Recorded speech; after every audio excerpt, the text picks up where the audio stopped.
सभी का एक बार फिर से स्वागत करता हूं अपने एलिमेंट क्लासेस के यूट्यूब चैनल पर। आज हम लोग ये सेशन मेनली 11th के लिए बात करेंगे। 11th का वीडियो इस बार फिर से लेट हुआ है उसके लिए हम खेद व्यक्त करते हैं। 11th में मेनली जो बेसिक केमिस्ट्री है उसकी चर्चा हम लोग कर रहे हैं आजकल, और उसमें आज हम लोग मोल कंसेप्ट की चर्चा करेंगे। मोल कंसेप्ट समझने के लिए, मोल के बारे में समझने के लिए थोड़ी सी इससे प्रीवियस जानकारी भी होनी चाहिए। अगर आपके पास है तो आप वीडियो को स्किप कर सकते हैं और सीधा मोल पे पहुंच सकते हैं। तो थोड़ा सा पीछे से शुरू करते हैं हम लोग। मोल को समझने के लिए हम लोग समझते हैं कि फिजिकल क्वांटिटीज़ क्या होती हैं। फॉर एन एग्जाम्पल, अगर आपसे पूछा जाए कि आपको अगर कोई सामान खरीदना है बाजार में, जैसे मान लेते हैं कि किसी को आलू खरीदना है, किसी को गेहूँ खरीदना है, किसी को कपड़ा खरीदना है, तो कुछ भी खरीदने के लिए उसको एक यूनिट की आवश्यकता पड़ती है।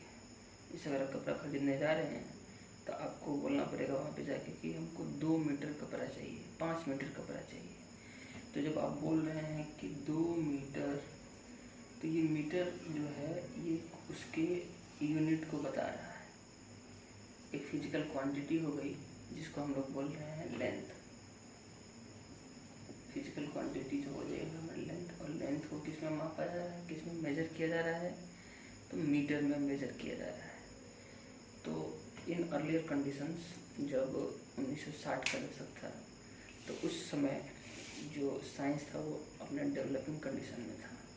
तो उस टाइम जो है उतना ज़्यादा इंटरनेशनल संबंध ज़्यादा बेहतर थे नहीं। मतलब दो देशों के बीच में, दो कंट्रीज़ के बीच में ज़्यादा व्यापार होता नहीं था। उससे पहले की चर्चा हो रही है। तो तब तक सब अपने अपने देश में अपना अपना यूनिट चला रहे थे। ठीक है, कुछ यूनिट्स हैं, जैसे अगर बात करें हम लोग कि सीजीएस यूनिट, उसी तरह था MKS यूनिट। सीजीएस का मतलब हम लोग देख रहे हैं यहाँ पे कि सेंटीमीटर, और जी का मतलब क्या हो गया यहाँ पे ग्राम, और एस का मतलब हो गया सेकंड। तो जो मेन चीज़ें हैं, MKS का मतलब क्या हो गया मीटर, किलो और सेकंड। एक और यूनिट था उस समय FPS। एफ का मतलब हो गया यहाँ पे फुट, पी का मतलब हो गया पाउंड, जिसमें केक खरीदते हैं हम लोग, और तीसरा हो गया सेकंड। यानी कि जो 3 चीज़ें इसमें जनरली ली जा रही हैं, ये प्रीवियस है, आजकल जो चल रहा है उसके बारे में चर्चा भी कर लेंगे हम लोग। तो सीजीएस जो यूनिट है, सीजीएस यूनिट, इसमें सेंटीमीटर यानी मीटर का एक बहुत छोटा रूप लिया जा रहा था। तो इसमें मेनली हम लोग क्या देख रहे हैं कि लेंथ की बात की जा रही है। ग्राम, किलो और पाउंड, ये सब किसकी बात कर रहा है, तो ये मास की चर्चा कर रहा है। और सेकंड किसकी चर्चा कर रहा है, तो टाइम। यानी कि प्रीवियसली जब ऐसा यूनिट नहीं हुआ करता था, तब मेन जो चीज़ें किस पे ध्यान देते थे लोग, तो लेंथ पे ध्यान देते थे, मास पे ध्यान देते थे और टाइम पे ध्यान देते थे, और इनसे उनका काम चल जाता था। लेकिन जैसे जैसे साइंस ग्रो किया और जैसे जैसे लोगों को और चीज़ों की आवश्यकता हुई, फिर एक यूनिटरी सिस्टम बनाया गया। जैसे 2 देशों के बीच में जब व्यापार होता था, ट्रेड्स होते थे, तो होता क्या था कि जैसे FPS सिस्टम जो है वो इंग्लैंड का, इंग्लिश सिस्टम, यूरोपियन संघ जो है, UN के बारे में जहाँ चर्चा होती है वहाँ पे चलता है ये फुट, पाउंड, सेकंड। ये जो फुट पाउंड वाला जो चक्कर है ना, वो केक में इसीलिए आता है क्योंकि अंग्रेज लोग ही मनाते थे बर्थडे वगैरह। ठीक है, उसके बाद हमारे यहाँ ये जाल पहुँचा है। खैर, पहुँच गया है तो पहुँच गया है। आगे बात करते हैं हम लोग कि इंग्लिश लोग जो थे, यानी कि इंग्लैंडी लोग जो थे, वो इस सिस्टम को यूज करते थे। MKS सिस्टम जो था वो किसी दूसरे देश में था। तो मान लीजिए कि इंग्लिश वाले सिस्टम, जैसे CGS सिस्टम जो था वो फ्रांस में था। ठीक है, तो इंग्लैंड के लोग जब यहाँ पे जाएंगे बेचने के लिए सामान या फिर खरीदने के लिए, तो इनके यहाँ तो दूसरा सिस्टम चल रहा है। ये किसी और में फुट में ले जाकर बोलेंगे कि एक फुट के हिसाब से खरीदो मेरा सामान, या फिर वहाँ से खरीदेंगे तो भी बोलेंगे कि फुट में बेचो हमको सामान। तो ये प्रॉब्लम होने लगी 2 देशों के बीच में जब व्यापार ट्रेड हो रहा था। तो इसके लिए सारे जो बड़े देश थे उस समय, जो बड़े देश में काउंट हो रहे थे, वो सारे लोग फ्रांस में मिले। 1960 की बात है ये। और उस समय मिल के उन्होंने कहा कि नहीं, कुछ ऐसा सिस्टम बनाया जाए जो सारे ही देशों में काम करे, जहाँ पे भी जाया जाए वहाँ पे काम करे। तो फिर उस समय उसके बाद आया SI सिस्टम। ठीक है, इसको फुल फॉर्म बोलते हैं इंटरनेशनल सिस्टम। आई का मतलब इंटरनेशनल है, इसका मतलब सिस्टम। तो इंटरनेशनल सिस्टम में जो फिजिकल क्वांटिटी रखी गई, फिजिकल क्वांटिटी जो रखी गई उसकी संख्या थी 7। टोटल 7 इसमें रखा गया। पहला था इसमें लेंथ, ठीक है, दूसरा था इसमें मास, तीसरा था इसमें टाइम, चौथा था इसमें इलेक्ट्रिक करंट। तो देखिए अब 3 से ज़्यादा हो रही है बातें, 3 से ज़्यादा पहुंच रही है। इसके बाद था इसमें टेम्परेचर, ठीक है, 5वां था जो इसमें था टेम्परेचर। और उसके बाद आता है हमारे पास अमाउंट ऑफ सब्सटेंस, और सबसे आखिरी था लुमिनस इंटेंसिटी।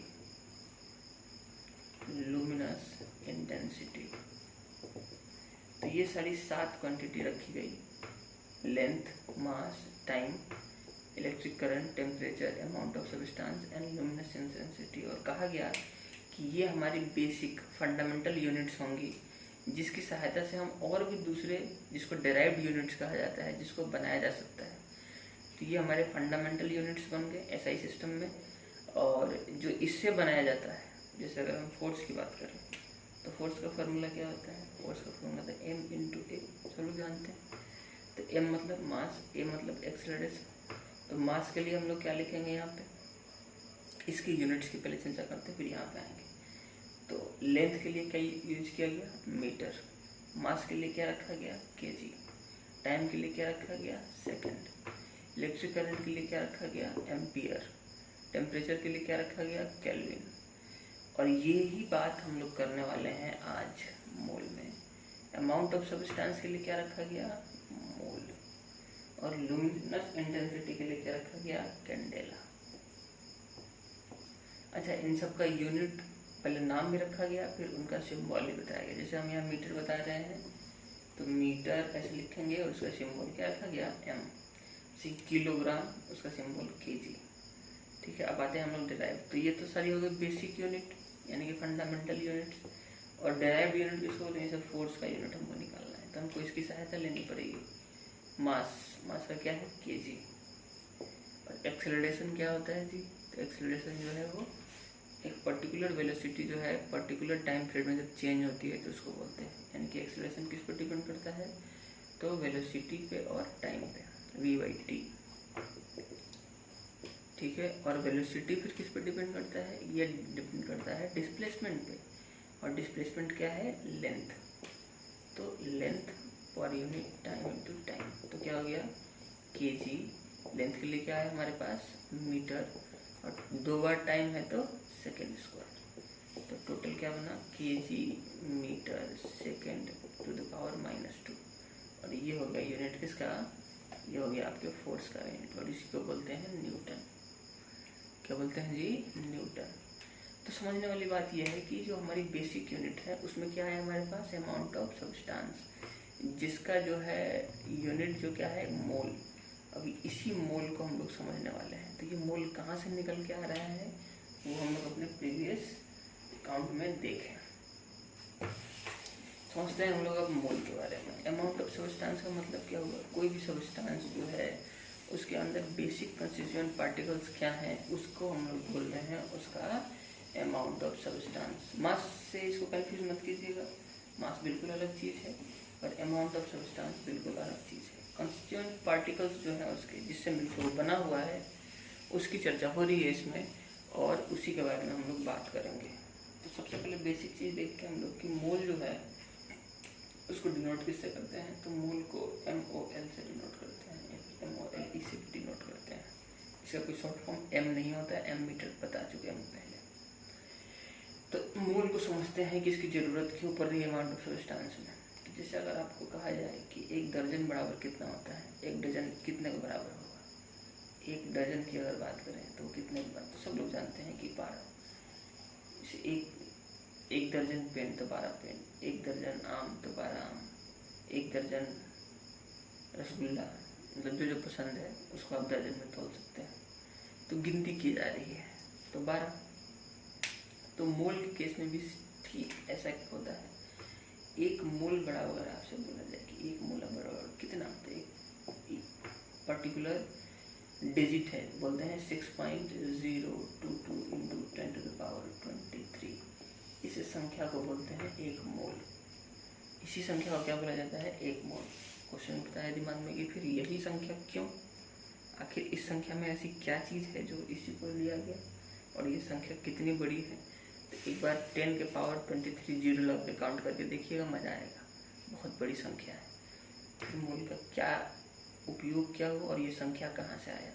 तो ये संख्या आया है आपके सबस्टांस, कोई भी सबस्टांस हम लोग अगर ले लें, hydrogen, helium, lithium, beryllium, boron, कोई भी सबस्टांस हम लोग ले रहे हैं, कोई भी एलिमेंट पकड़ रहे हैं, तो वो एलिमेंट जो है किससे मिलकर बना हुआ है, एटम से। तो एटम जो है एक पर्टिकुलर जो है ट्रेंड दिखा रहा था। इसको सबसे पहले किसने देखा था, सबसे पहले देखा था इसको एवोगाड्रो ने। इसीलिए इसको एवोगाड्रो नंबर भी कहते हैं, Na से डिनोट करते हैं इसको। ए मतलब एवोगाड्रो, एन मतलब नंबर। तो 6.022 इंटू 10⁻23 जो है रिपीटेटिव नंबर था, यानी कि एटम्स जो प्रेजेंट थे एक पर्टिकुलर अमाउंट ऑफ हाइड्रोजन में या फिर हीलियम में या फिर लिथियम में, वो यही संख्या आ रही थी बार बार। ये देखी गई तो फिर इससे निष्कर्ष ये निकाला गया कि चलिए इस संख्या को पकड़ लेते हैं एज अ मोल, जो हमारे लिए सहायक होगा। जैसे 12 जो है वो भी एक संख्या है, तो 12 से कम भी 11 है। तो लोग अगर ऐसा पूछें कि एक डजन में 12 ही क्यों, तो एक सहूलियत के लिए पकड़ी गई संख्या है, उसके पीछे कोई बेसिक रीज़न नहीं हो सकता है। ठीक है, 14 भी ले सकते थे, 15 भी, 20 भी, 50 भी ले सकते थे, पर सहूलियत के लिए क्या ले लिया गया, 12। तो उस आधार पर अगर हम लोग समझें तो एक ट्रेंड बन रहा था, हाइड्रोजन, हीलियम, लिथियम, बेरिलियम या फिर किसी भी सबस्टांस को अगर पकड़ रहे हैं तो उसमें एक जो ट्रेंड आ रहा था वो इसी नंबर का आ रहा था और इसको बोला गया एवोगाड्रो नंबर, Na से डिनोट किया जा रहा था। मोल को किससे डिनोट किया जाता है, स्मॉल एन से। किससे डिनोट किया जाता है, स्मॉल एन से। ध्यान से समझिएगा इसको। तो मोल मतलब, एक मोल मतलब अगर आपसे पूछा जाए कि एक मोल रसगुल्ला, बहुत ज़्यादा हो जाएगा संख्या, जीरो लगा के देखिएगा, पूरी ज़िंदगी निकल जाएगी, पूरी पुश्त निकल जाएंगे, 7 पुश्त भी हो सकता है निकल जाए, तभी उतना रसगुल्ला खत्म नहीं हो पाएगा। ठीक है, तो मोल तो हम लोग समझ गए। उपयोग क्या है इसका, तो बेसिक जो है चीज़ें, जैसे एटम को काउंट कर रहे हैं, बहुत छोटा होता है एटम, दिखता नहीं है नंगी आँखों से, तो उसको अगर हम लोग देख रहे हैं, उसको अगर हम लोग समझने का प्रयास कर रहे हैं, तो वहाँ पे मोल की आवश्यकता पड़ती है। ठीक है, तो मोल जो है वो किन किन चीज़ों पर डिपेंड करेगा। तो मोल के 3 फार्मूले हैं, जिसको हम मिलने देखने जा रहे हैं। यानी कि मोल को कैलकुलेट करने के लिए हम 3 चीज़ों पर डिपेंड करेंगे, मास पे, वॉल्यूम पे, ठीक है, और नंबर पे। यानी कि इन तीनों में से कुछ चीज़ दिया गया रहा तो हम मोल निकाल सकते हैं। वॉल्यूम वाला केस जो है मेनली होता है किसके लिए, गैस के लिए। तो मोल को डिनोट किससे कर रहे थे, एन से। तो एन इक्वल टू फॉर्मूला क्या बनेगा मास के लिए, मास बाई आपका मोलर मास। हर सब्सटेंस, एलिमेंट, चाहे कंपाउंड कुछ भी हो, उसका अपना एक मोलर मास होता है, उससे डिवाइड कर देंगे तो हमारे पास मोल आ जाएगा। गैसियस के लिए है, इसमें एन इक्वल टू क्या हो जाएगा, तो एन इक्वल टू होता है वॉल्यूम बाई 22.4 लीटर। ठीक है, तो ये कैलकुलेट अगर हमको करना हो n mole in terms of gas, तो हमको ये फार्मूला लगाना होगा। और अगर नंबर की बात करें, वहाँ पे निकालना हो तो एन इक्वल टू क्या हो जाएगा, टोटल नंबर, जिस चीज़ का भी नंबर दिया गया हो, और बाई Na से अगर डिवाइड कर दें, Na संख्या है 6.022 इंटू 10⁻23। तो ये 3 पर्टिकुलर फार्मूले पे हम लोग बेस्ट चीज़ों के बारे में बात करने वाले हैं। अगली क्लास में हम लोग इससे संबंधित जो है वो कुछ न्यूमेरिकल्स देखेंगे, जिससे हम इसको और अच्छे से समझ सकें। मास से संबंधित भी देखेंगे, वॉल्यूम से संबंधित भी देखेंगे और नंबर से संबंधित भी देखेंगे। तो ये सारी की सारी बातें जो हैं इन टर्म्स ऑफ न्यूमेरिकल चलेगी अगले सेशन में। तो अगले सेशन का वीडियो देखना बिल्कुल मत भूलिएगा। वीडियो अगर आपको अच्छा लगा हो तो शेयर कीजिएगा उन बच्चों के साथ जिनको इसकी रिक्वायरमेंट होगी। आप बिल्कुल फ्री हैं किसी चीज़ को पूछने के लिए, कमेंट में आके पूछ सकते हैं। और अपने दोस्तों के बीच भी इस बात को शेयर करें कि 11th क्लास के लिए केमिस्ट्री की क्लासेस शुरू हो गई हैं, आप इसकी सहायता ले सकते हैं बिल्कुल मुफ्त। नमस्कार।